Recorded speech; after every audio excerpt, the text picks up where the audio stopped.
ሰላም ጤና ይስጥልኝ ውድ የኑናስብ ቤተሰቦቻችን እንደምን ከርማችኋል? ይህ ኑ እናስብ የተሰኘው የዩቲዩብ ቻናላችን ነው። በዚህ ፕሮግራም እናንተን ያዝናናል፣ ያስተምራል እንዲሁም ይገነባል ብለን የምናስባቸውን ጥበባዊና መጽሐፍ ነክ ጉዳዮችን ወደ እናንተ የምናደርስበት ልዩ ፕሮግራም ነው። ስለሆነም አብራችሁ እንድትቆዩ ግብዣችን ነው።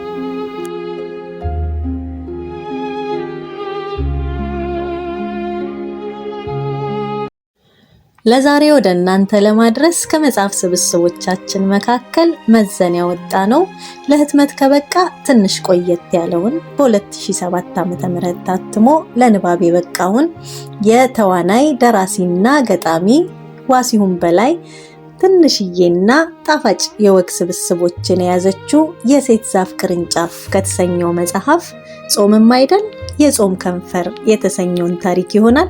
አብራችሁ እንድትቆዩ ግብዣችን ነው።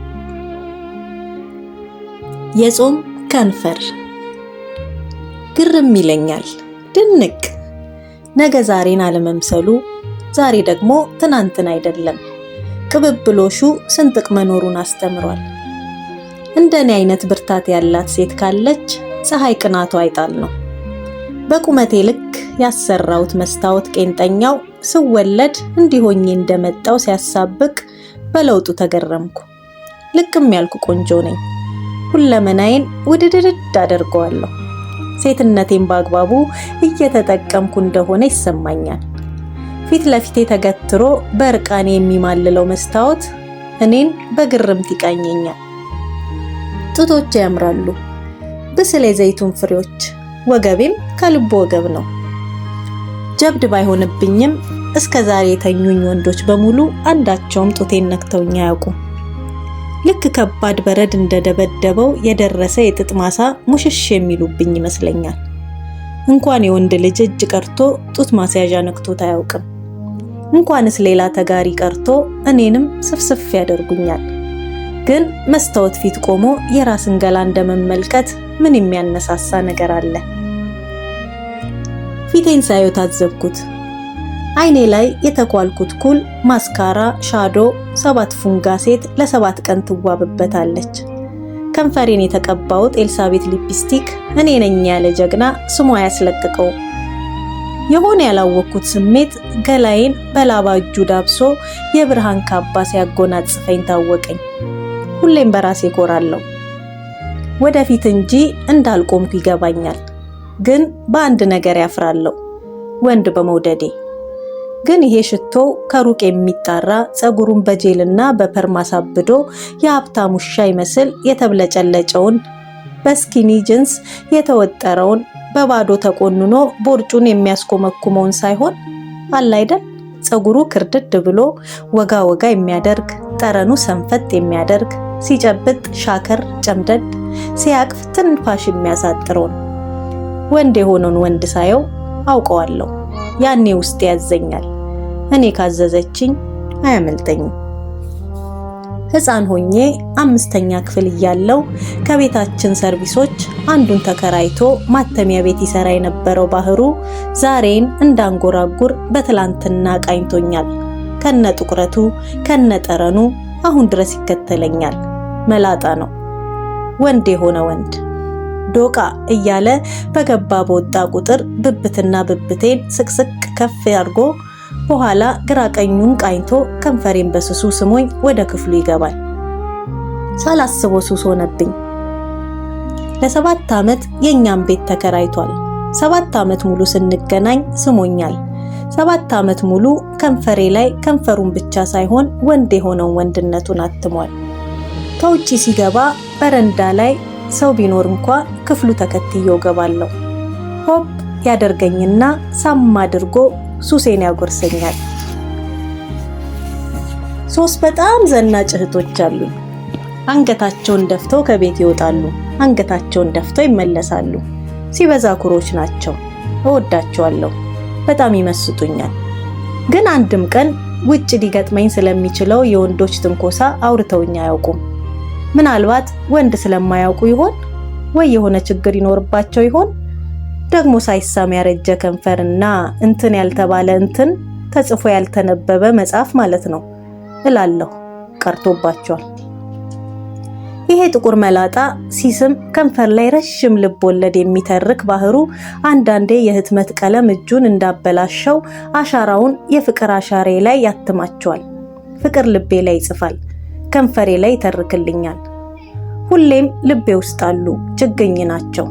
ትዝታዎቼ ከተከልኳቸው ይበቅላሉ። ብቻ ወንድ የራሱ ጠረን ከሌለው አልወድም። ይሄኛው ድክመቴ ያበሳጨኛል። ሰፊ ቀዳዳ ይመስለኛል፣ በአንድ ሀገር ልክ የተቀደደ። እስቲ አንዲት የተማረች ጥሩ ገቢ ያላት ሴት እንዴትና በምን ሂሳብ እንዲሆና ትኖራለች?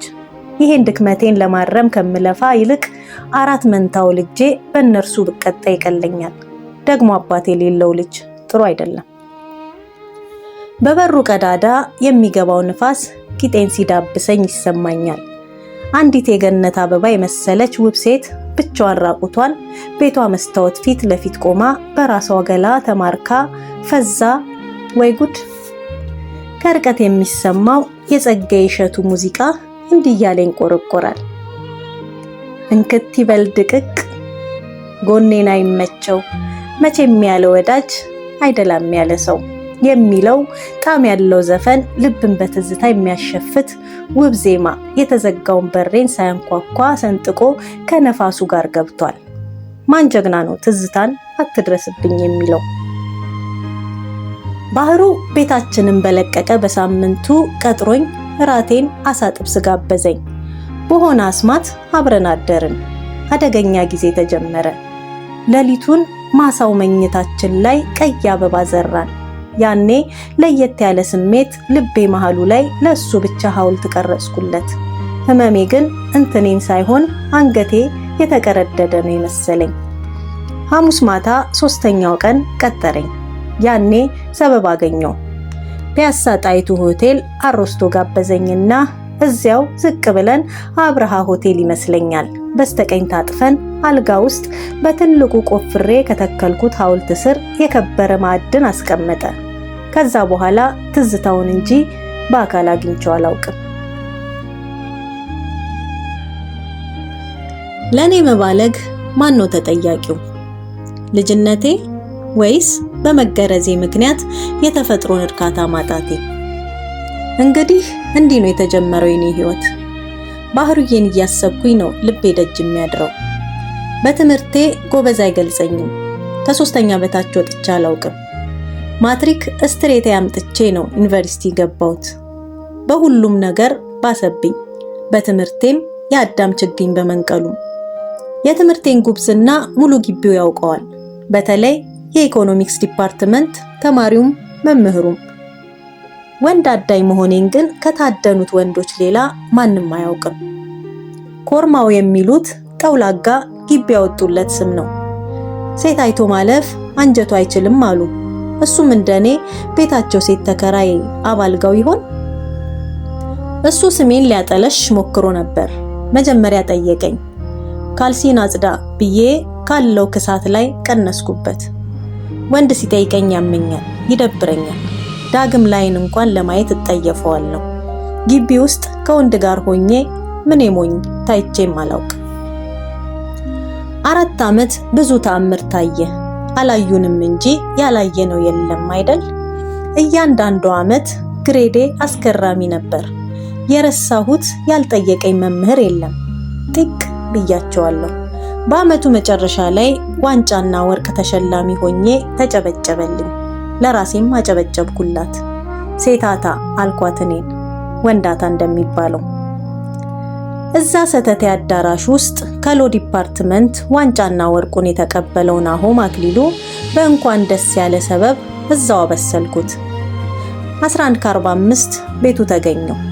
ንፋስ አልቀደመኝም። ጠዋት ተመራቂ የነበረችው የገነት አበባ ይዛ ናሆም ቤት ትገኛለች። መሸ። ሁሉም ወደ መሄጃው ሄደ። ናሆምና እኔ ላብላብ የሚለው ሳሎን ውስጥ ቀረን። አትሄጂም እንዴ?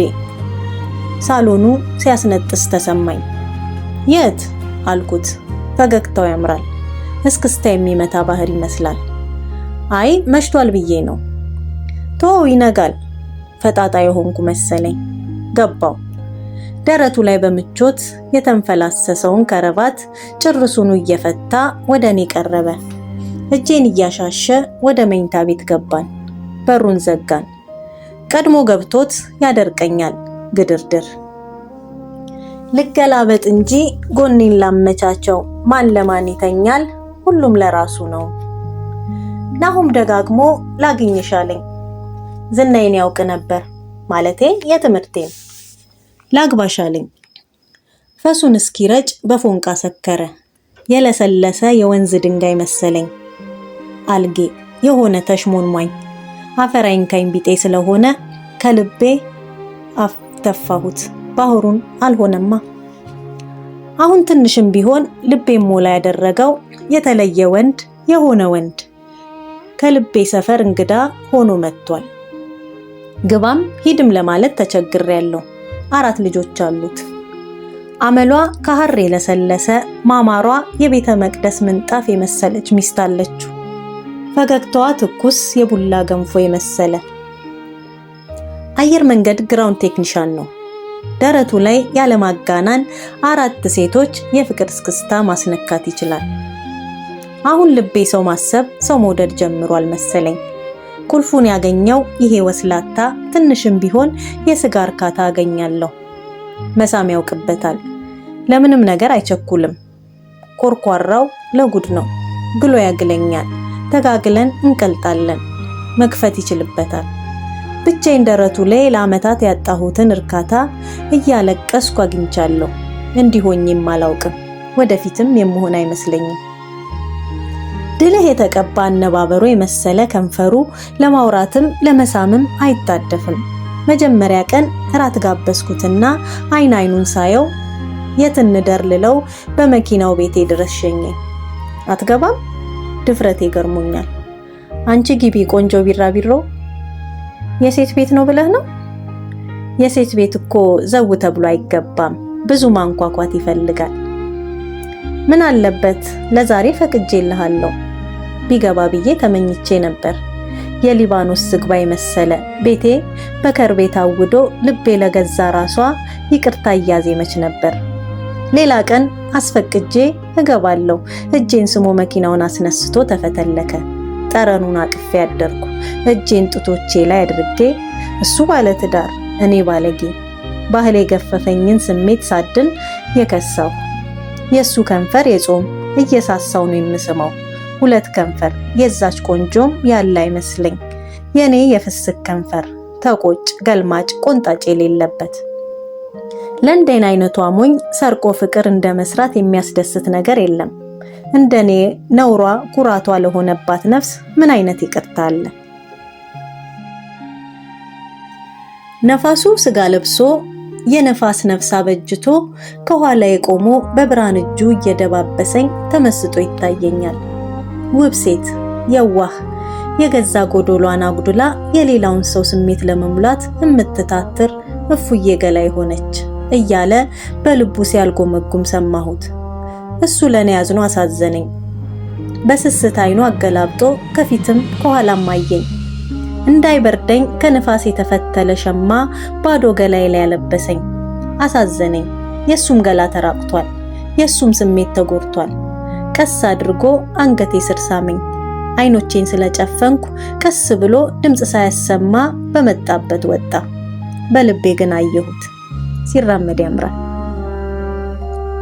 ከአንድ ክር የተሰራውን የውስጥ ሱሬን ታጠቅኩ። ያልሰፋም ያልጠበበም ውብ ለስላሳ አረንጓዴ ቲሸርት ለላይኛው ገላ ያጠለኩለት። ነፋሱ ከስር ያለበሰኝ እንዳለ ጥፍር ቀለሜም ተመሳሳይ ነው። የጆሮ ጌጥ ከላባ የተሰራ ከሁለቱም ጋር ስምም ነው። እስኪ ዛሬ ቀሚስ ልልበስ ለራሴ ነገርኳት። እንደ ሕፃን ልጅ ብስኩት እንደተገዛላት ፈገግ አልኩ። ማንም እያወቀ ክብሩን ጭቃ ላይ አይለውሰውም።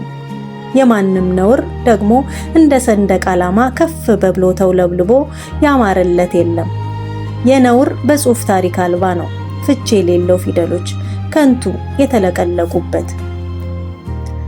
ፈቶ ከሚገጣጥመኝ ከቴክኒሻኔ ጋር ተገናኘን። መረቅ የሆነ አዳር ለማደር ተዘጋጅቻለሁ።